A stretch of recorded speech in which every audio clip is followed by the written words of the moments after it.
Conexão em Ação, elas podem mais. E a nossa entrevistada de hoje, ela sempre começa no Instagram cantando: "Olá, meus amiguinhos, como vai?" Nós estamos recebendo aqui a profissional da beleza, Tainá Barcelos. Seja muito bem-vinda ao nosso programa. E é um jargão já, assim, que já começa assim, já. né? Como é que é? Como falei? Hello, meus amiguinhos, como vai? É isso aí, Tainá. Bom, gente, ela é formação zootecnista. Isso. E cabeleireira por amor. Isso. É isso? Profissional da beleza. Profissional da beleza. É, exatamente. A gente discutimos isso aqui, Isso. né? É profissional da beleza. Não dá pra Isso. ser cabeleireira, né? Não, faz um monte de coisa. Se fosse só específico cabelo, mas não é. Tem maquiagem, tem sobrancelha, tem várias outras coisas dentro do salão. Gestão. Gestão. Nós vamos falar muito de empreendedorismo hoje, hein, Tainá? Tainá, conta pra nós, assim, ó, como é que é essa história? A gente conversava aqui em off. Sim. Começou aos 9 anos, 8, 9 anos, você já tinha esse filho, já gostava. Como é que é essa história? Mais ou menos 9 anos, eu tenho uma foto da minha mãe, que minha tia vinha de Cuiabá, eu estudava em Cuiabá, trazia maquiagem e eu saía maquiando elas. Então eu maquiava minha mãe, maquiava ela, era como se eu fosse brincando, mas fazia maquiagem. E aí aos 12 anos, eu acredito, assim, pelos meus cálculos, 12, 13 anos, minha tia fez um curso de automaquiagem em Cuiabá e trouxe uma apostilinha impressa. E ela falou assim, vai, olha aí, e aí eu vou te ensinando o que eu aprendi no curso. E eu comecei a fazer em mim. Então fazia em mim, depois eu comecei a fazer nas minhas amigas da igreja, e depois na época da faculdade, nas minhas amigas da faculdade. Até que um dia, a paizinha fazia minha sobrancelha no salão, cortava o cabelo. E aí um dia ela falou assim, por que você não vem trabalhar aqui? É só final de semana, não vai atrapalhar na faculdade, na escola, não vai atrapalhar nada. Aí eu fiquei pensando, mas trabalhar assim, profissional, né, como maquiagem, porque até então era dentro de casa. Ela falou assim, vem, porque pelo menos você paga as coisas da festa. Tipo, você quer ir na festa, você vai ter o dinheiro pra você ir na festa, ou pra comprar seus produtos, se você quiser. Aí eu comecei. Aí eu ia pra lá sexta, sábado e maquiava. Agora sim, teve grande influência, então, desde pequenininha da sua tia. Sim. Você acha que foi a influência veio dela? Foi, porque ela que era muito vaidosa. Minha mãe nunca foi muito vaidosa. Então, minha tia gostava de fazer as unhas, minha tia maquiava, minha tia arrumava o cabelo dela era cacheado, então ela cuidava muito desse cabelo. E aí eu via nisso. Aí toda vez que ela vinha, ou ela fazia umas trancinhas, tem umas fotos minhas lá em casa, bem bonita. De trancinha, com as unhas pintadas, então ela que incentivava, passar batom, essas coisas, ela que sempre incentivou. Você foi pra faculdade, você estava contando aqui que maquiava as amigas pra ir pra festa. Isso, porque a gente ia pra festa. Então assim, hoje em dia, a gente tem vários profissionais na cidade, as pessoas vão numa festa, por exemplo, num show, paga uma maquiagem, paga um cabelo, mas naquela época as pessoas não tinham, tipo assim, da nossa idade, né, da época, 17, 18 anos, a gente só estudava, a gente não tinha dinheiro pra isso, pra ir lá, pagar e fazer. Igual hoje em dia as meninas de 12, 13 anos vão no salão. Uhum. Aí eu maquiava minhas amigas, então, sei lá, eu não tenho dinheiro hoje pra poder ir na festa. Não, faz minha maquiagem que eu pago seu ingresso. Era assim, então eu ia trocando. Porque na época não tinha condição pra nada, estudava, era na Unemate, então já não pagava, né, faculdade. E aí pras festas aí a gente ia, aí às vezes tinha o dinheiro do ingresso. Mas aí, sei lá, não, me faz a maquiagem que eu te pago uma cerveja, que eu faço não sei o quê. Aí ia e maquiava elas não me pagavam em casa, mas eu maquiava elas pra gente ir pra festa e daí a gente trocava no que precisasse lá pra poder ir. Agora, Tainá, fala pra nós assim, ó, como se deu, então, assim, vou fazer faculdade de zootecnia. Nunca tinha passado pela sua cabeça ser profissional da beleza? Não. Você fazia por hobby? Isso, eu fazia porque eu gostava, era assim, igual hoje em dia eu gosto de mexer com plantas, se eu estiver estressada, quando eu tava assim, que eu via que não tava muito bem, eu gostava de maquiar. Tanto que na época foi assim, inicialmente eu queria ter feito arquitetura, só que aqui na cidade não tinha. E a gente não tinha condição, minha família não tinha condição de me manter fora. Aí eu lembro da minha mãe falar assim, escolhe, tinha zootecnia ou letras. Escolhe um dos dois, o tempo vai passar de qualquer jeito, você fazendo ou não, e o que você fizer vai te abrir portas para o que você realmente quer. Que na minha cabeça era fazer arquitetura, qualquer outra coisa, menos trabalhar com isso. Aí tá, eu fiz zootecnia. Aí durante a faculdade, aí eu conheci os professores, aí eu sempre falava assim, eu vou fazer mestrado e vou fazer doutorado. vou fazer mestrado, doutorado, eu vou seguir carreira acadêmica. Era certeza. Vou ganhar dinheiro aí. Vou ganhar dinheiro com isso, minha vida vai ser viajar, não quero saber de casar, de ter filho, de nada. É isso. Vou trabalhar de tal dia da semana e depois vou viajar. Era essa ideia que eu tinha na cabeça. Aí tá, aí fiz a faculdade, prestei a prova do mestrado, terminei a faculdade no final de 2010. Final de 2000, aí eu trabalhei na Unemate durante um ano, num projeto que tinha lá para recém-formado. E depois, aí depois no final de 2011, aí eu fui para Nova Odessa, no Instituto de Zootecnia, prestar o mestrado. Aí passei. Tava tudo certo. Tudo caminhando bonitinho, do jeito que eu tinha planejado. E ia sair um concurso da Unemate em 2013. Falei, vai dar certinho, porque vai estar terminando o mestrado, presto o concurso, passo, adeus.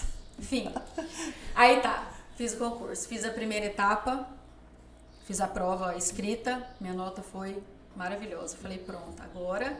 Aí o meu medo era título, tipo, apresentar os títulos, porque daí, gente com doutorado, com tudo, teria, no caso, muito mais experiência, mais certificados do que eu e tudo, mas eu falei, se eu for bem na escrita e na didática, aí tá, fiz a didática, uma nota péssima, um horror, saí de lá chorando, tipo, depois saiu a nota, mas eu já imaginava que não seria lá essas coisas, só que eu acho que eu fiquei muito nervosa, não sei. A nota foi ruim, não passei. E aquilo, o mundo acabou. Aí meu pai pegou e falou assim, calma que as coisas sempre dão certo, não é do jeito que a gente quer. Só que eu nem sabia de nota ainda, não sabia de nada. Saiu nota, aí o pessoal entrou com recurso na época, até falaram pra mim assim, entra com recurso, essa nota tá errada. Eu vi sua aula não era pra ser do jeito que você tá falando que foi, não sei o quê. Aí eu falei, não adianta eu entrar com recurso, porque eu não tinha pego o certificado do mestrado ainda. Então, na hora que fosse pro título, essa foi a conta que eu fiz. Falei, na hora de chegar no título, eu não tenho nem mestrado, o povo tem doutorado, tem não sei o quê. Falei, larga a mão disso. Só que durante o período do mestrado, eu pensava assim, cada vez que eu vinha aqui pra Lacerda de final de semana, eu vinha, sei lá, cada 4, 5 meses mais ou menos, porque era muito longe. Então eu vinha pra cá, aí eu atendia com maquiagem. Então, por exemplo, eu já atendi durante o mestrado baile dos namorados. Eu lembro que teve um ano, se eu não tô enganada, eu ainda tava no mestrado quando a Fabrina casou, que fez casamento mesmo. Eu atendi na casa da minha mãe, atendi um monte de gente. Então, eu atendia nos eventos, se batesse com a data que eu tivesse aqui, eu divulgava que eu atendia, que eu ia atender. Só que aí eu pensava assim, enquanto não sai chamar o concurso, porque eu tinha certeza que eu ia passar, não tinha, tipo assim, a possibilidade de não passar na minha cabeça, eu ia passar. Aí eu pensei assim, vou fazer o curso profissional mesmo de maquiagem aqui em São Paulo e vou fazer o de sobrancelha. Porque sobrancelha é uma coisa de cada 15 dias. Então, se eu não passar no concurso ou até me chamar para o concurso, eu tenho uma coisa para ir trabalhando e ganhar dinheiro, porque eu preciso ganhar dinheiro, não posso ficar lá parada. Aí eu fiz o curso de sobrancelha, então eu ficava na fazenda, onde eu fazia mestrado, de segunda a sexta, eu ia e voltava para a cidade, e aí na sexta-feira eu ia para São Paulo. Então eu chegava da fazenda 5 e pouco da tarde, tomava banho, pegava minhas coisas, eu tinha uma amiga que morava em São Paulo. Aí eu ia para São Paulo, chegava lá, sei lá, 8 e pouco, 9 horas da noite, e ia para casa da minha amiga. E ficava lá o final de semana, fazia o curso no sábado, no domingo eu voltava para poder ir para a fazenda na segunda-feira de novo. Aí ficou nessa andança. Então o de maquiagem na época, acho que foram 5 finais de semana. Então eu ia toda sexta, fazia no sábado, voltava para casa no domingo. E fiz o de sobrancelha também. Aí tá, terminou o mestrado. E aí esperou sair as coisas do concurso e não tinha passado. E eu fui atendendo... Não passou? Não. A parte da didática, eu não entrei com recurso. Então eu acredito que tenha sido falha minha, porque eu não entrei com recurso para ver se essa nota aumentava. Mas quem entrou com recurso na época, que tinha tirado 3,5, a nota foi para 8. Então assim, é um pouco diferente, né? Meio esquisito, mas amém. Aí... Também teve amigo meu que foi super bem, ficou classificado, nunca foi chamado. Então, Deus sabe todas as coisas, eu acredito nisso. Talvez isso fosse me corroendo durante muito tempo se eu ficasse classificado e nunca fosse chamado. Também. Né? Mas ele sabe e é isso que eu acredito. E aí vim em fevereiro, em fevereiro eu comecei a conversar com a Neia, que foi minha sócia durante 2 anos. E ela me mandou uma mensagem e falou assim, Tainá, você tá querendo abrir salão? Só que assim, ela fazia a parte química e eu não fazia essa parte. E aí eu também tava pensando nisso, não sei o quê. Você era mais penteado, sobrancelha, isso, eu fazia maquiagem. penteado, maquiagem e sobrancelha e cortava. Tipo, eu já tinha feito curso de cabeleireiro mesmo com a Selma, tem essa parte ainda. Aí eu ficava pensando assim, mas como que eu vou ter um salão se eu não sei mexer com cabelo em si, cortar, fazer as coisas? E aí a Selma e o Samuel abriram uma turma do curso de cabeleireiro. Falei, agora. Aí comecei, eu já tava aqui mesmo, não tava mais no mestrado. Até aí você já tinha esquecido? Do concurso? Tudo. Não, aí eu já tinha falado assim, não é. vou mexer com isso. Larga e aí a sua segunda opção era... Isso, era isso. Porque daí eu falei assim, eu já fiz o curso de sobrancelha, eu já atendo... Porque assim, como eu fiquei... eu fiz a faculdade de zootecnia, eu não trabalhava com isso, assim... Comecei a trabalhar lá na Paizinha de final de semana, então as pessoas não me conheciam. Aí eu passei 2 anos fora, fazendo mestrado. Então eu comecei a postar foto das coisas que eu fazia... E aí eu conseguia as clientes. Então, durante a semana eu tinha muita sobrancelha. Eu atendia na casa da minha mãe. Quem é minha cliente antiga lembra da minha cama? Eu lembro, né? Uma maquiagem, lembro perfeito. No final de ano nós íamos gravar um programa. Sim. Vestidinha azul, tava lá, Tainá. Tainá, pode ir? Fui lá na casa dela. Sim. Exatamente. Aí tinha minha cama, minhas clientes esperavam sentadas na minha cama. E eu atendia lá, meu pai arrumou uma bancada pra mim, era lá que eu atendia. Então, nessa fase, aí a Néia pegou e falou assim... vamos procurar, né? A gente foi quando a gente procurou a casa para alugar, que no caso a gente lembrou, tinha da minha tia, porque na época o aluguel já era mais caro. E como, tipo, eu tava começando a trabalhar naquela época, então não tinha dinheiro guardado, essas coisas. E aí a gente pegou, alugou e começou uma reforma para conseguir entrar. Só que nisso eu continuei atendendo na casa da minha mãe, porque daí era esse dinheiro que eu conseguia pagar as coisas da reforma. E aí a gente fez. Aí por 2 anos nós tivemos essa sociedade, depois ela foi embora para os Estados Unidos. E aí eu continuei. Então quando ela foi, aí eu fiz o curso de mecha. Aí eu fui para São Paulo, para poder fazer o curso de mecha. Aí eu fiz, aí foi quando eu voltei fazendo cabelo. Que aí eu já fazia as outras coisas de coloração, aí eu já fazia mecha em cabelo loiro, que é uma coisa que a gente tem bastante cliente dessa área. E foi assim, então... A virada da chave, então, foi pós-concurso? Foi pós-concurso, porque eu tinha certeza que eu ia fazer o concurso, que eu ia passar, porque era tudo que eu tinha planejado. Ô, ideia. E depois, não teve uma frustração aí? Porque, assim, era uma opção, mas era aquilo. Como é que você identifica isso até hoje? Te falei agora que eu não sabia o que eu falava de profissão, né? Tipo, quando as pessoas perguntavam, sei lá, você vai fazer um cadastro, qual a sua profissão? Eu tinha uma coisa assim na minha cabeça, assim... Mas você fez mestrado, você é zootecnista. Não, eu sou cabeleireira. Não, eu trabalho com beleza. Ficava. E aí eu escutei de algumas pessoas. Na verdade, assim, graças ao bom Deus, amém. Eu sempre fui assim, não, é isso que eu quero. Pronto. Fim. Nunca tive assim, ai, mas o fulano falou isso, então não vou. Ai, mas não vou.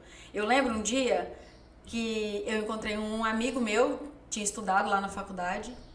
E ele pegou e falou assim... Aí ele já tinha ficado sabendo do salão. Encontrei com ele na rodoviária. Aí ele passou uma olhada assim em mim assim e falou assim... Mas você fez mestrado pra mexer com salão de beleza? Tipo assim... E menosprezando, não tem? Aí eu olhei pra cara dele e falei... Sim! Aí ele... Tainá, você é doida? Tipo assim, estudou tanto tempo... E como se fosse nada, entendeu? O que eu tava fazendo. Beleza. Aí um dia meu pai sempre me ajudou, sempre me apoiou em tudo que eu quisesse fazer. Ele nunca falou assim, não faz isso. Aí um dia ele pegou e falou pra uma amiga minha assim, ele foi lá comprar umas coisas pra montar minha bancada que era na casa da minha mãe, na casa dele. Aí ele pegou e falou assim pra minha amiga, você vê, Vanessa, a Tainá estudar tanto. Se eu soubesse que ela ia mexer com isso, eu já tinha montado isso lá dentro de casa, ela mexia com isso. Agora esse tempo todo estudando, agora que ela vai resolver, eu falei, gente... Foi a hora que deu. Só que eu não fiquei assim, durante um tempo, já trabalhava assim, não trabalhava no salão, foi nos primeiros meses, porque o concurso tinha sido em novembro, em fevereiro do ano seguinte começou a reforma, em julho a gente inaugurou, começou o salão. Então, durante um período eu ficava pensando assim, falava, e se eu tivesse passado no concurso? Se eu tivesse passado, como seria? Só que aí um dia... a beleza assim, é uma coisa que eu gosto tanto de fazer, que um dia eu parei assim e falei... Aí eu lembrei de um episódio que aconteceu antes do concurso, tipo umas 2 semanas antes. Eu vim pra fazer o concurso e eu fui na igreja. E aí, era aquele plano que eu te falei. Fazer faculdade, mestrado, doutorado e ser viajante do mundo. Sem preocupação nenhuma. A doce ilusão. Aí eu fui na igreja e aí o pastor pegou e falou assim: gente, eu quero orar agora por sonhos. E você que tem um sonho, vem aqui na frente que eu quero orar. Deus está pedindo para orar por isso. Aí fui. Aí ele pegou e falou assim: vocês vão colocar diante de Deus agora qual é o maior sonho. Tem gente que quer ser mãe, tem gente que quer não sei o quê, tem gente que então fala para Deus agora. E eu lembro que eu falei assim: Deus, eu quero trabalhar com o meu maior sonho. Só que na minha cabeça, qual que era o meu maior sonho? A zootecnia. Fazer o mestrado e fazer o doutorado e passar no concurso. Só que o que eu fazia com prazer? Era maquiar. Era o meu hobby. Então, quantas pessoas não sonham em trabalhar com o hobby que elas têm? E beleza. Fiz a oração, fui embora. Na sua cabeça era? Já tava tudo certo, era o concurso. Meu Deus. Aí eu lembro de um dia que eu tava pensando nisso. Falei, será que não sei o quê? Aí veio assim, ó, claramente, o telão na minha frente. Eu dentro da igreja, lá na frente, o pastor falando sobre sonho e eu pedindo para Deus para trabalhar com o meu sonho. Então, eu acredito que ele faz infinitamente mais do que a gente pede. Então, mesmo quando a gente não sabe que decisão tomar, ou a gente acha que sabe que é aquilo que é melhor, ele faz melhor ainda. E volta e meia você lembra da paizinha que falou? Lembro. Ficou na sua mente? Lembro, sempre ficou. Tipo assim, tem uns episódios que sempre fica. Eu falo que assim, quando a gente tá em dúvida de alguma coisa, Deus manda assim, toma aqui, ó, a chinelada gospel no meio da cara da gente. Não tem pra você lembrar daquilo. Porque eu lembro que eu trabalhava lá final de semana, tava terminando a faculdade, e aí eu terminei e consegui esse emprego na Unemate. Então eu fui lá falar pra ela que eu não ia poder mais ir pro salão. E aí ela falou assim, eu cheguei e falei, ó, paizinho, um professor lá da Unemate me chamou pra trabalhar com ele num projeto, e eu vou trabalhar e eu não posso mais ir pro salão, porque como esse projeto era de extensão rural, mas tinha a parte administrativa também que eu ajudava, às vezes na sexta-feira a gente ficava lá, sei lá, até quase 10 horas da noite, 9 horas da noite, não era todo dia, mas então não podia fazer o compromisso com o salão de que eu estaria lá, porque principalmente na sexta não ia dar certo. Aí eu cheguei e falei, então, aí eu agradeço, não sei o quê, aí ela virou, olhou assim pra mim e falou assim, sei não, hein, eu acho que você ainda vai trabalhar com beleza. E aí na minha cabeça ficou assim, gente, capaz, vou começar a trabalhar agora, daqui um dia eu passo no mestrado, eu vou fazer o mestrado, eu vou fazer doutorado, eu vou não sei o quê, que trabalhar com beleza, o quê? Então, são alguns episódios que eu acredito que Deus traz à memória. Então, quando a gente está em dúvida, vai chegar uma hora que a gente ainda vai falar sobre Instagram, essas coisas. Já teve várias vezes de eu falar assim, Deus, é o seguinte, se eu estiver aqui nesse Instagram só de tonta, sendo palhaço, alguma coisa do tipo, isso aqui não tá ajudando com a vida de ninguém, então eu já quero acabar com esse negócio aqui. Porque quem trabalha nessa área de influencer, dessas coisas, sabe que não é fácil. A gente mostra a parte boa, uma parte da parte ruim, mas na hora que o pau pega mesmo, não tá lá no Instagram, não. Então, isso que a gente ia falar. Pronto, Tainá desistiu, virou a chave, não Foi quer. pra beleza. Foi pra beleza, agora. E aí surgiu aí a digital influencer.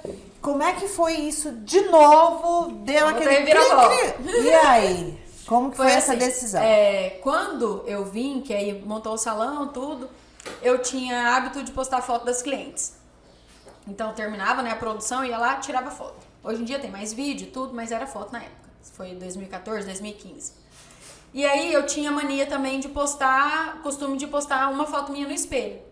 Então, sei lá, a roupa que eu tava aquele dia pra trabalhar, eu postava e falava, gente, vamos começar. Mas não era vendendo o produto, era tipo, porque eu ia trabalhar com aquela roupa e eu achava a roupa bonita e queria postar. E aí, depois que eu comecei a trabalhar, quem me conhece sabe que eu sou a doida do tênis. Então, a pessoa não dá conta de ver um tênis, assim, que ela gosta. Quer dar um presente, dá um tênis. Dá um tênis. Um tênis é uma bolsa e tal.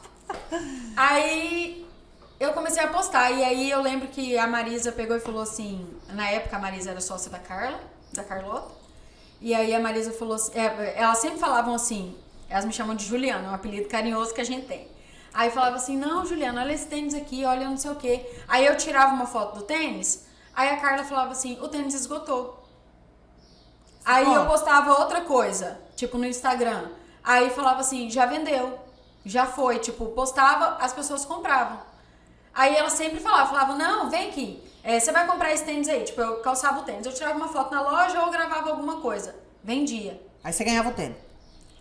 Tipo, vendia. Não, eu comprava pra mim. Comprava, ia lá, pagava o tênis e comprava. Aí as pessoas procuravam elas pra comprar o tênis. Igual. Aí vendia.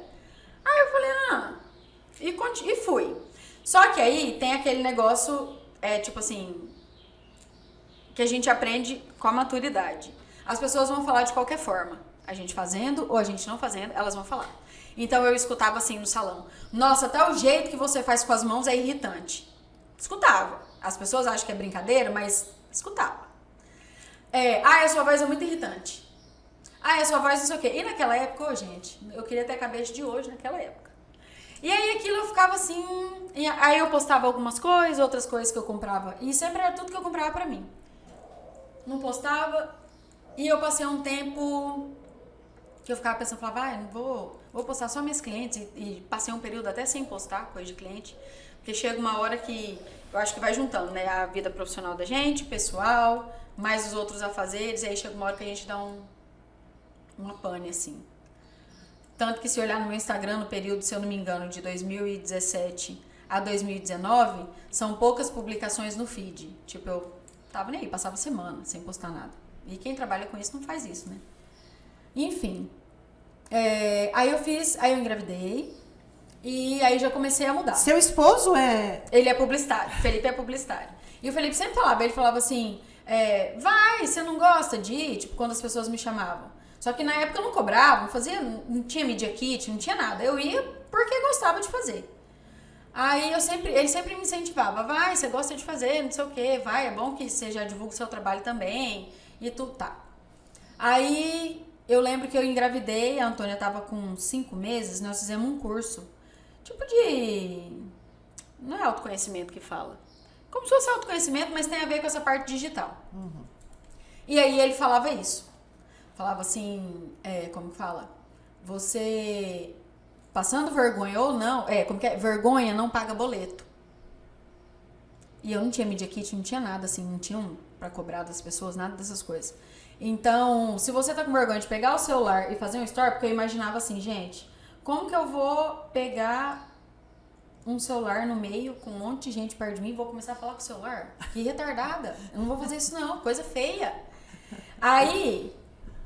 quando ele falou aquilo, vergonha não paga boleto, eu falei, quer saber, é verdade. Porque meu primeiro cliente de contrato foi o Favorito. E aí, eu lembro que um dia a Lu falou pro Felipe, eu gostaria, porque eu fazia muita coisa em casa. Eu comprava as coisas, fazia na minha casa e marcava eles. E aí, eu lembro um dia que a Lu falou assim pro Felipe, falou, eu queria que a Tainá fosse mais presente no mercado. Pede pra ela mandar quanto que fica, que a gente quer contratar ela. Ó. Aí eu falei, Gostei. Gostei. Aí foi meu primeiro contrato. E aí outras pessoas começaram a chamar. Aí eu já tinha o Media Kit montado, então tem as visitas, quantidade de visita, o que você vai fazer, o que você não vai. E aí eu passo para as pessoas, passo o orçamento, a pessoa vê o que atende ela, o que melhor atende. E aí agora eu faço. E aí muita gente manda mensagem assim, nossa, eu te admiro, como que você tem coragem? Eu preciso fazer para minha loja, fazer não sei o quê, mas as pessoas têm vergonha. Só que vergonha não paga boleto. Agora fala pra nós assim, mas esse não é o seu principal, isso não. É mais um hobby. Isso. Né? Pra pagar o boleto. Como isso. É o tênis, a bolsa, vai nisso aí. Como é empreender na área da beleza, a gente sabe que é muito competitivo esse ramo, tá? E aí você passa de deixar de ser a cabeleireira, né? Porque muitas vezes as pessoas vão lá empreender, a cabeleireira, tem um lugarzinho, e passa a ser empresária da beleza. Como é que é essa transição para você? Hoje você é um salão empresarial, né? Uma empresa que tem funcionários, enfim. É assim, no início não é fácil, Só que antes de ser um salão como que eu vou dizer? Antes de ser uma estrutura, independente da estrutura, é o que eu falo para as pessoas assim, na época da pandemia, a gente fazia muita live. Foi quando eu comecei a fazer live, fazer mais essa parte de divulgação no Instagram. Como que eu vou dizer? Antes da gente ser um salão, uma estrutura, a gente precisa ser gente, a gente precisa de pessoas.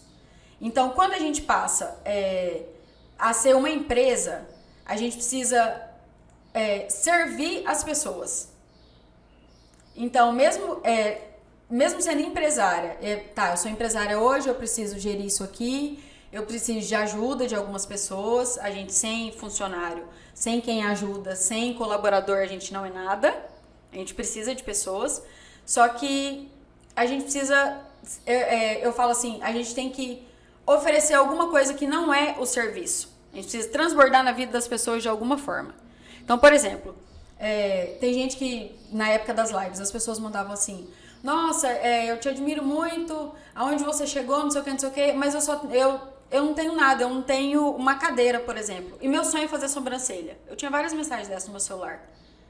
Só que o que as pessoas precisam pensar? Começa, tudo tem um começo. Eu nunca me imaginei, que eu pensava assim, eu olhava pra casa da minha mãe e falava assim, tá, aqui do quarto, será que eu consigo quebrar isso aqui, deixar isso aqui um pouco maior?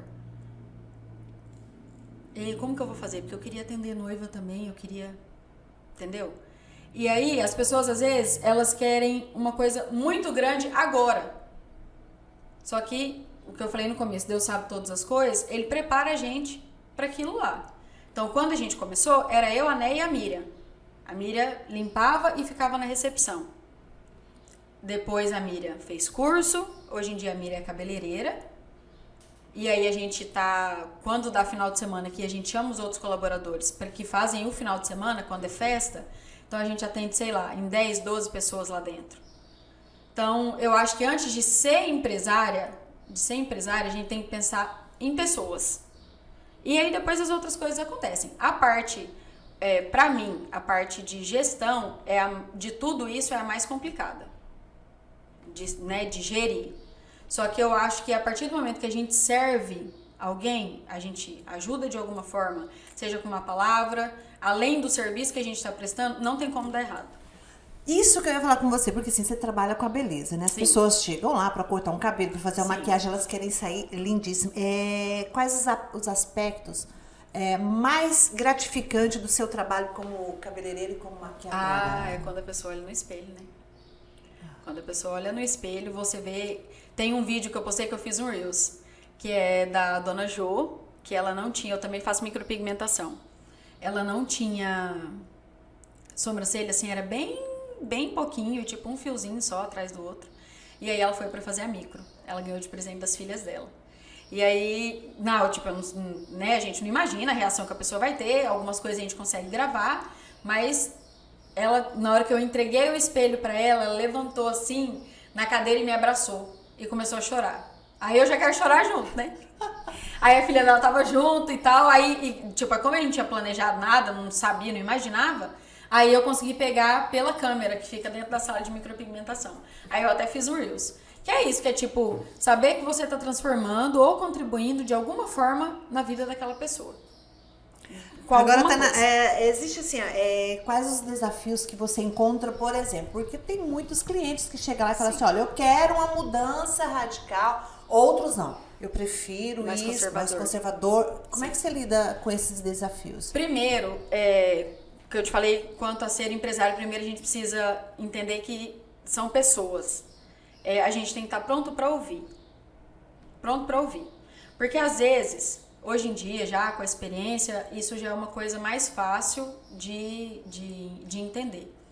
Às vezes a pessoa foi lá, ela sentou na sua cadeira, ela não tá querendo um corte de cabelo.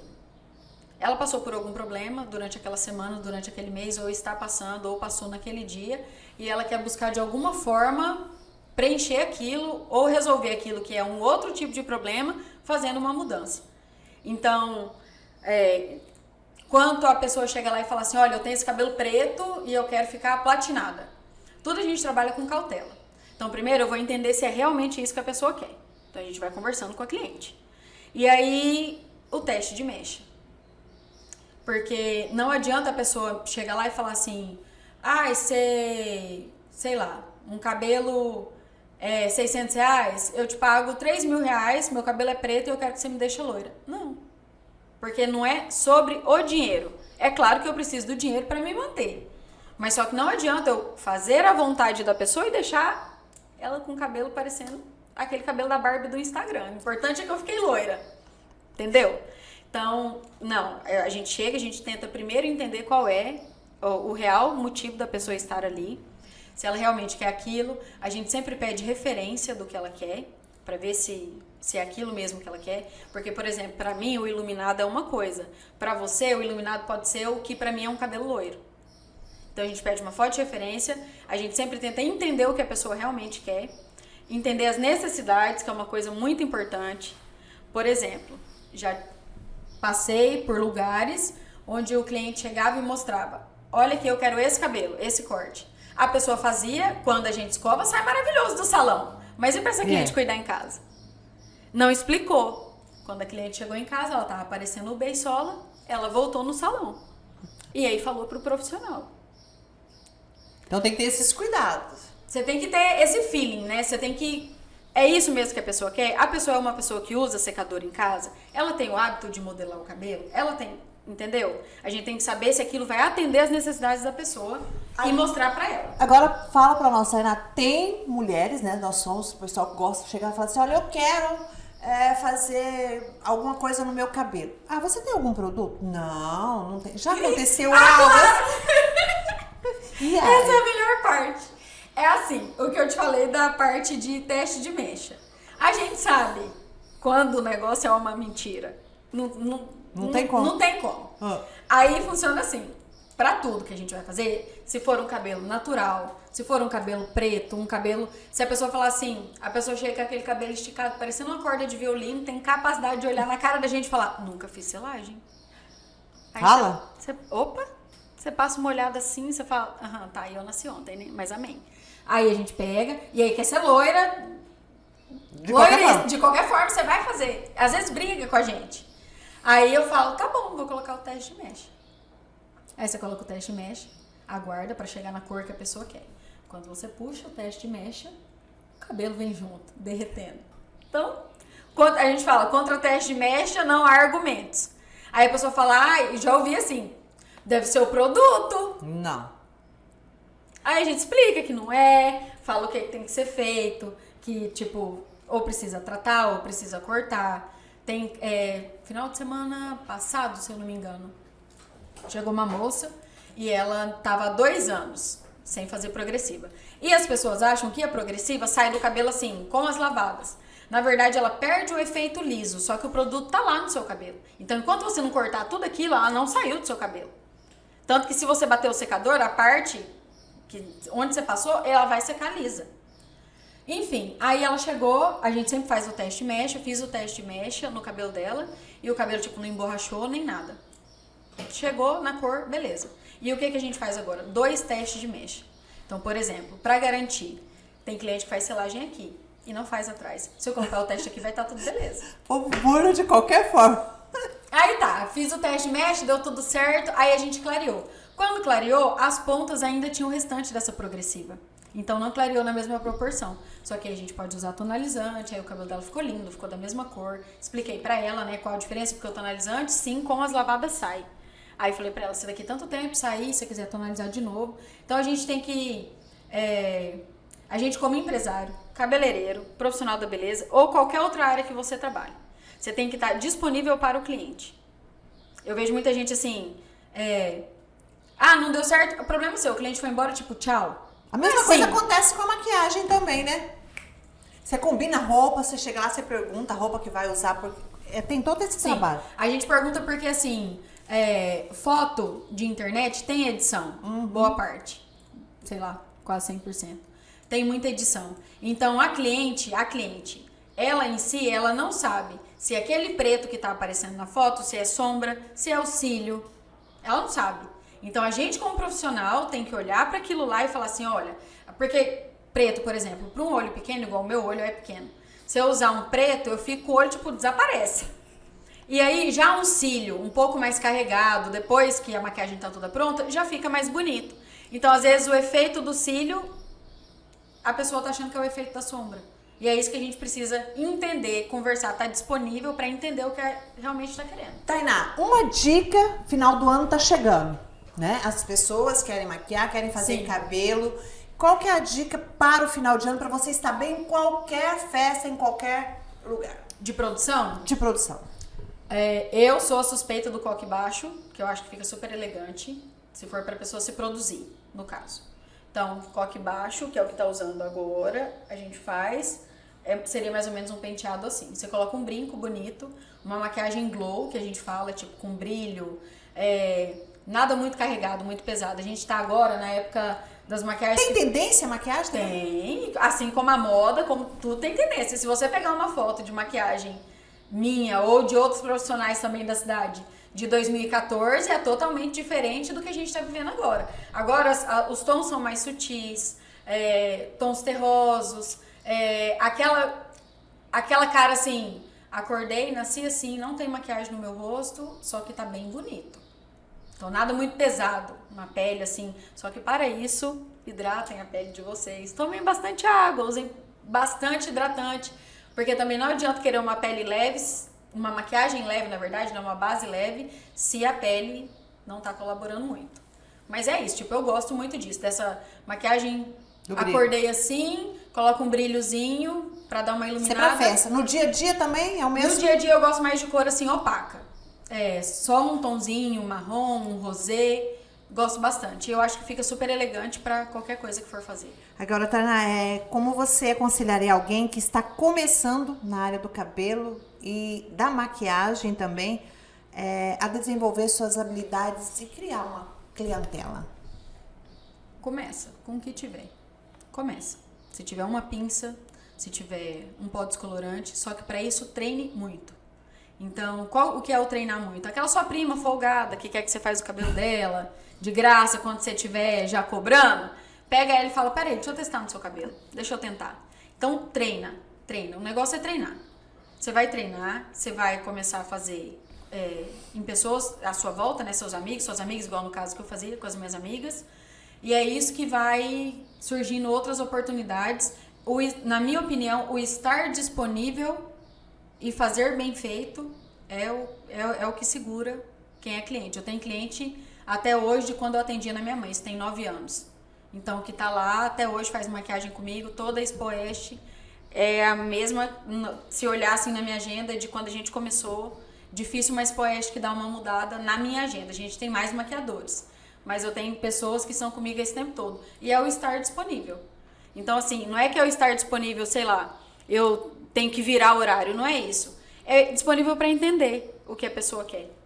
Tanto de cabelo, por exemplo, tem gente que chega lá pra mim e fala assim, eu quero só um iluminado. Aí eu olho a foto de referência dela, não é um iluminado, é um loiro. Então a gente precisa entender o que a pessoa realmente quer. E as pessoas vão... É pessoa gostando de pessoa. Não adianta a gente ter uma... Eu escutei isso na semana passada, num outro podcast. Não adianta a gente ter uma estrutura mirabolante e não ter pessoas. Então, o que movimenta são pessoas. Então, eu estou disponível para você, eu estou disposta a te ajudar, então vem aqui e é isso que você vai conquistando. Na sua opinião, qual a importância de aprender continuamente a aprimorar, né, as habilidades e também aprender cada dia mais na área da beleza? Eu sempre tinha uma coisa na minha cabeça, depois que eu optei por essa área. Eu não seria cabeleireira da cadeira de fio. Aí meu pai falava assim, como assim da cadeira de fio? Eu falava assim, a gente chega, quando eu era criança eu lembro. Tipo, hoje em dia as pessoas são, né, outra estrutura, outra coisa. Mas lembrando o antigo, tipo, a pessoa chega, aí a pessoa olha assim, você fala assim, você pode me atender? Aí a pessoa vira e fala assim, daqui a pouco eu te atendo. Aí a pessoa vai ali, faz uma outra coisa, tipo, o cliente não é importante, entendeu? Então, eu sempre falava que eu não seria a cabeleireira da cadeira de fio, porque era uma imagem que eu tinha na minha cabeça. Da pessoa, tipo, sentada, você tá ali esperando, aí você fica encostado na porta. Esperando, a boa vontade. E aí a gente tem que fazer todos os dias. Então, saiu um curso hoje, não é que você tem que fazer um curso toda semana. Mas ali na sua área, você trabalha só com maquiagem, sempre vai ter novidade. Então, buscar. Hoje em dia, a gente tem rede social, que tá tudo lá de graça. Você não precisa nem pagar curso para poder ir lá em São Paulo fazer, igual era na minha época. Então, buscar inovar. Não é transformar tudo todo dia, mas buscar o melhor para suas clientes. Agora, Tainá, como você se mantém motivada e criativa, né, na sua profissão? Como é que você lida com isso? Porque assim, não deve ser muito fácil. Não, mas é o que eu gosto de fazer. Era o meu hobby. Então, assim, eu vejo muitas pessoas falando assim, atendo muitas pessoas e às vezes eu escuto falar assim, nossa, eu tenho que voltar segunda-feira, eu tenho que trabalhar, eu tenho que não sei o quê. Eu sinto prazer em estar Porque ali. se não tem feriado, não tem final de ano, né? O pessoal tá tem. lá, os fogos tá soltando e você tá lá. E pra mim é assim, se eu tô na cidade, eu sempre falo pras minhas clientes, elas falam assim, Tainá, mas no domingo, né, você vinha aqui atender, não sei o quê. Se eu estou na cidade, se eu não tenho nenhuma programação com a minha família, eu não me importo. Não é uma coisa que, é desconfortável, Deus me livre, nossa, vou ter que ir lá. Não, primeiro que se começar desse jeito aí, a pessoa já nem precisa começar. Entendeu? Tem que gostar do que faz. Tem que gostar. Eu gosto. Se eu não tenho nenhuma programação com a minha família, sei lá, vamos pro sítio. Vou ficar com os meninos hoje, igual na segunda-feira é o dia que eu fico com eles. Aí eu tenho outra programação, então eu não posso atender, mas fora isso, Spoeste, eu já saí de lá do salão, 00:30, o show já tinha começado. Ainda vou pra festa ainda. Réveillon, essas coisas, mas não é uma coisa que eu sofro, não é uma coisa que pra mim é um sofrimento, é uma coisa que eu gosto de fazer. Agora, assim, qual a importância da Tainá e também de toda profissional? Porque vocês acabam sendo referência. E muitas a gente conhece, muitas, né, profissional da beleza, que não tá nem aí com a sua beleza. Como é que você... O que você diria pra essas pessoas e como é que é o seu dia a dia? É assim. É assim. É corrido. É corrido. A gente tem trocentos memes na internet. É muito corrido. E não é todo dia que a gente tem dia que esse cabelo tá parecendo que eu saí dentro de um buraco. Mas assim, a gente é referência e a cliente tá indo ali buscar. Então não adianta. Tem várias comparações que a gente vê na internet. Você coloca uma pessoa com uma aparência mais bonita e uma pessoa com uma aparência, tipo, mais desleixada. As duas podem ter o mesmo conhecimento. Qual que a pessoa vai? Se a gente for lá buscar. Se você chegar num cirurgião plástico. Se tiver um cirurgião todo arrumado e um cirurgião que... Você vai falar, gente, isso é um açougueiro. Mesma coisa. Pode ser até bom. É pra qualquer área. É pra qualquer área. Eu escutei essa semana lá no salão uma cliente comentando sobre organização. E aí ela falou alguma coisa sobre o uniforme, as meninas tinham pedido um jaleco novo pra ser o uniforme delas, das manicures. Aí falou assim, nossa, que lindo, não sei o quê. Aí a cliente virou e falou assim, o uniforme é organização. E as pessoas reparam nisso. Então, às vezes a gente tem uma mania de falar assim, eu não ligo pra isso, que as pessoas estão achando. Você precisa ligar sim. Você tá servindo pessoas, você é referência. Entendeu? Você é referência. A gente olha, assim como a gente olha, sei lá, pra televisão, pro Instagram e fala, nossa, olha essa blogueira aqui, olha não sei o que, olha que legal de roupa. Já aconteceu um episódio comigo uma vez. Posto foto tipo de produção, essas coisas, vou nos lugares fazer propaganda arrumado. Aí um dia eu tinha saído da academia, passei no mercado, aí a menina do caixa falou assim, Tainá, tá aqui seu troco. Aí a mulher fez assim, ó. Você que é a Tainá do Instagram? Falei, moça, lá no Instagram é arrumado. Falei, na vida real é isso aqui, ó. Mãe, acabei de sair da academia, eu ando desse jeito. É isso. Aí você falou, mas calma lá. Mas eu vou dar uma arrumada. Aí eu vou pro salão, então é isso. Você chega no médico, você quer encontrar um lugar limpo, um lugar organizado. Você chega num supermercado, você quer encontrar um lugar limpo, organizado.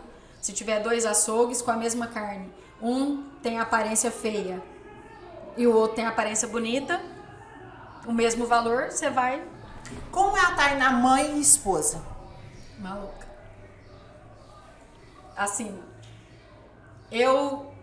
o tempo que eu posso, eu quero ficar com os meus filhos e com o meu marido, tipo, com o pessoal da minha casa. Nunca imaginei ser mãe na minha vida.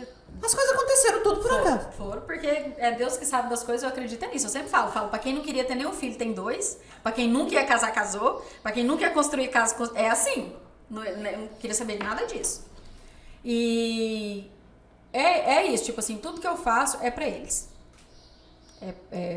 Ou pra gente ter um conforto melhor, ou pra, sei lá, pra aproveitar o tempo com eles. Tanto que no domingo, se olhar no meu Instagram, dá pra contar as coisas que eu posto. Porque é tipo, larga lá esse telefone e eu faço tudo pra ficar com eles. Que legado seus pais têm deixado pra você? Nem sempre, é uma coisa que meu pai falou na época que uma época bem difícil do mestrado. Nem sempre a gente vai fazer o que a gente gostaria de fazer, a maioria das vezes não. E às vezes a gente passa por situações que a gente não precisaria passar, mas que depois daquilo ali, tudo vai melhorar. E trabalha, sirva as pessoas, seja honesta, que as coisas vêm. A gente não precisa... Quando a Tainá tá brava ou tá triste, essa mudança aí de humor é perceptível? Você é muito sincera? Como é que é a Tainá? Calada. Eu falo que Deus me deu a profissão certa, que a gente não... pra me mudar de alguma forma. Que a gente não pode falar tudo que a gente pensa. E eu era bem destramelada, assim, era a resposta, tipo, falou um trem, então toma a resposta. E a gente precisa, principalmente na nossa área, e hoje em dia, pós-pandemia, que boa parte das pessoas estão doentes, a gente tem que medir muito o que a gente fala. Então, quando eu tô estressada, eu fico calada. Tem gente que fala assim, você não briga com seu marido de gritar, de não sei o quê. Não. Se eu não tô desce do céu? Não. É assim, eu fico irritada, extremamente irritada, eu viro, falo, vamos supor se é uma coisa, esse copo tá aqui, não sei o quê, por que não tirou o copo daqui, não sei o quê, não sei o quê, não sei o quê. Fim, acabou. Se é uma coisa que me irritou extremamente, não vai adiantar eu conversar. Porque eu penso assim, pra eu começar essa briga, eu tenho que terminar ela e ela vai ser eterna. Então eu não vou começar, porque eu não posso ficar assim, eu sou crente, eu vou ter que pedir perdão pra pessoa. E aí? Então pronto, não, me irritou muito? Beleza. Se for no caso lá dentro da minha casa. Não, tá bom. Aí depois eu pego e falo, ó, assim, assim, assim, assim. Porque as pessoas perguntam, elas falam, nunca vi vocês brigando. Não tem essa. Eu acho que se a gente trata o cliente bem, você não vai lá no salão, eu posso ter ficado irritada, extremamente irritada com alguma coisa. As minhas clientes que já me conhecem, elas sabem. Porque eu fico calada. Respondo o que me perguntar e é calada. Se não, se é um dia normal, eu tô conversando do tanto que quiser. Mas eu prefiro ficar calada porque depois que a gente fala, não tem como remendar. E aquilo que a gente falou com uma pessoa, ela vai guardar eternamente. Pra gente conseguir mudar as palavras que foram ditas, não tem como mudar. Você vai tentar remendar, vai ficar pior. Então eu prefiro...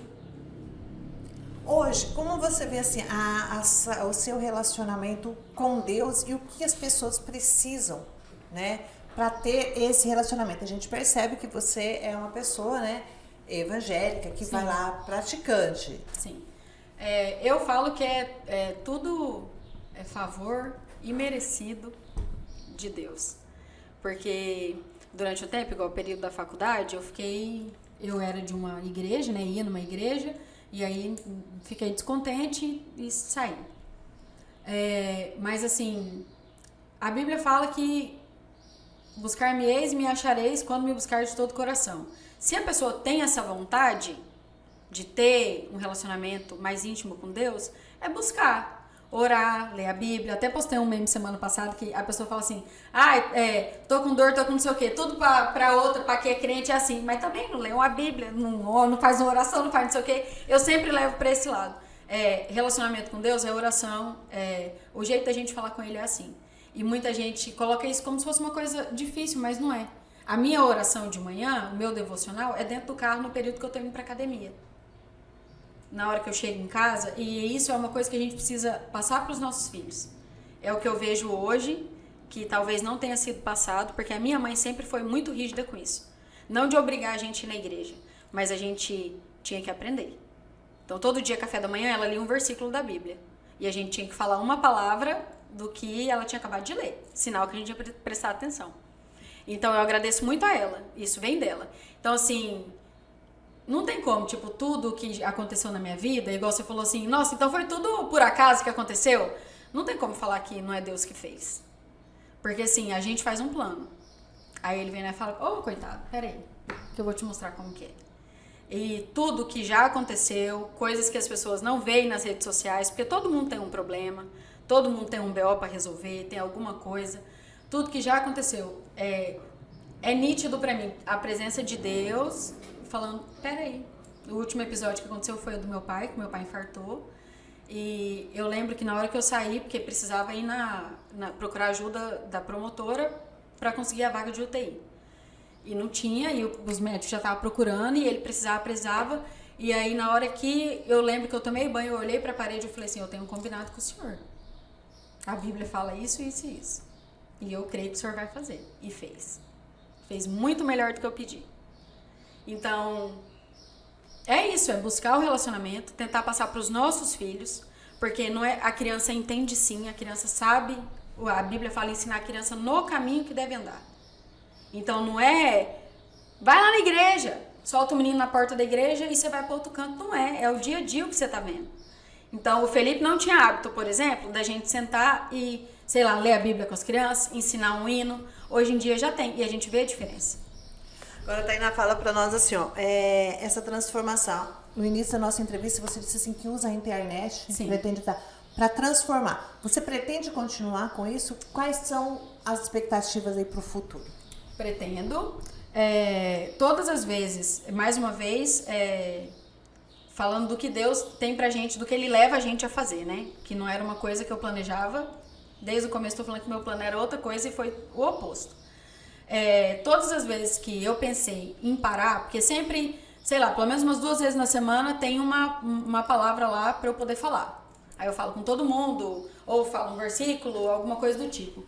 E todas as vezes que eu falei assim, Deus, se eu tiver aqui nesse Instagram, só de tonta, tipo, de aparecimento, falei, esse não é o objetivo, eu sei, esse não é o propósito. Então que o Senhor, eu vou fechar isso aqui, é menos uma coisa para eu fazer. Todas as vezes, isso não foi só uma vez. Não sei se outras pessoas passam por isso, mas comigo já aconteceu. Tipo, eu quero menos uma coisa, isso aqui não, chega. E aí toda vez, tipo, é questão assim de 10, 15 minutos. Alguém me manda mensagem. Olha, aquela palavra que você falou assim, assim, assim, veio pra mim, foi Deus falando comigo assim, assim, assim, assim. Então, esse é o propósito. O propósito não sou eu. O propósito é levar a palavra de Deus para as pessoas que ou estão desacreditadas ou estão passando por um problema que acha que não tem conserto e a gente sabe que tudo tem conserto. O tempo conserta tudo e Deus tá aí para isso. É isso. Então, enquanto eu tiver propósito e Deus quiser que eu continue nesse propósito, vai ser isso aí. Na hora que quiser parar também, paro, vou pro sítio, cuido de frango caipira, vendo, tá tudo certo. O que é sucesso para você, Tainá? Sucesso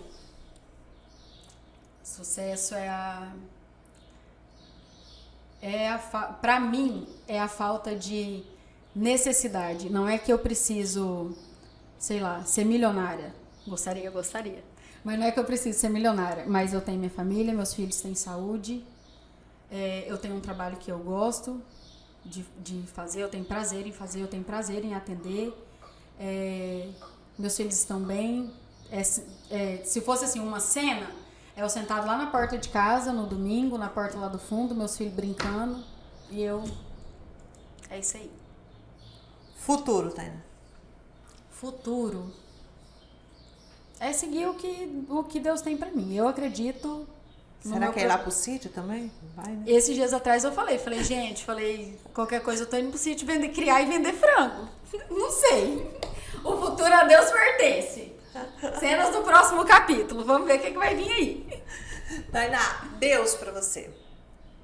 Tudo. Não tem como viver sem. Tudo. Você pode ter tudo na vida. Tudo que eu falo material. Você pode ter filhos, você pode ter dinheiro, você pode ter tudo que uma pessoa sonha. Sei lá, fazer as melhores viagens. Se você não tiver Deus, você não tem paz. Então, que graça tem você sentar com seus filhos e o pau pegar? Você não ter paz. Você não poder conversar com o filho seu em paz, que tudo já vira uma grandiosa encrenca. Então, se a gente tem a presença de Deus na nossa vida, a gente tem o restante. Você pode andar, sei lá, a pé ainda tem as pernas, né? Você pode não ter. Você pode passar a maior dificuldade, você sabe que Deus vai prover. Então, é isso. É a presença de Deus na nossa vida. E a gente precisa dele e não tem o que fazer. Tainá, se você encontrasse com você mesmo, frente a frente, o que você diria? A Tainá antiga? Tainá do futuro? Agora eu encontrasse comigo? Se fosse a antiga, eu ia falar, calma, jovem, menos ansiedade, não precisa sofrer, vai dar certo. Não precisa preocupar. Calma. Você vai se lascar bastante, mas vai dar certo. Vai dar. Calma, vai dar certo. E a do futuro? Não sei. Eu acho que talvez eu gostaria de saber, se fosse para saber de alguma coisa, eu acho que eu gostaria de saber dos meus filhos, assim, como que como que foi. Tá, e a dar presente agora? A dar presente é dar uma acalmada. Porque eu gosto de fazer tudo que eu faço, todas essas atividades. Se eu fico parada, tem dia que o Felipe fala assim, deita, por que você não vai deitar? Vai descansar. Mas eu acho que eu faria as coisas um pouco mais devagar. Eu gostaria de dar conta de fazer isso, entendeu? As pessoas que são assim, mas faz uma coisa de cada vez. Eu acho que isso as pessoas, não sei, eu acho que eles são mais tranquilos. A minha cabeça trabalha muito, então assim, eu gosto do que eu faço. Então eu sempre tô pensando, o que eu posso fazer pra melhorar isso lá no salão? Mas o que eu posso fazer pra tal cliente? Mas o que eu posso fazer? Entendeu? Não é uma coisa que me perturba. Mas quem tá de fora acha que eu sou muito agitada. Então eu acho que seria um pouco mais calma. Uma pergunta que não pode calar. Você mexe com a beleza. O que você mudaria em você? Ou se já mudou alguma coisa? E se você aconselha as pessoas esteticamente mudar? Se for pra melhorar a autoestima, faça o que você puder fazer. Com bons profissionais. Porque vamos falar de, sei lá, vou dar um exemplo. O corpo. Eu gostaria de fazer uma abdominoplastia. Ou alguma coisa, porque eu tenho diástase. Que não ficasse com a diástase mais. Então é uma coisa que talvez eu faça. Gostaria de fazer. O rosto, por exemplo. Eu não mexeria. Não é uma coisa que me incomoda falar assim, quero aplicar tal coisa. O que eu faço é botox. Então, eu não em mim, o botox pra mim é suficiente. Pra pessoa, se ela busca botox, preenchimento, o que ela quiser fazer, eu acho que ela tem que fazer. Nada paga a autoestima da gente. Se a gente tiver com a autoestima boa, a gente dá conta de todo o resto. Se a gente não tiver bem, a gente não consegue cuidar do resto. Tainá, quero agradecer imensamente a sua participação aqui. Foi assim, olha, gente, eu vou contar. Ela falou que é a primeira entrevista dela. Então, desculpa se eu falei alguma coisa. A Tainá é sempre alegre, assim, né? Tranquila. Desse modelo. Um pouco mais agitada, talvez, mas assim, é desse jeito.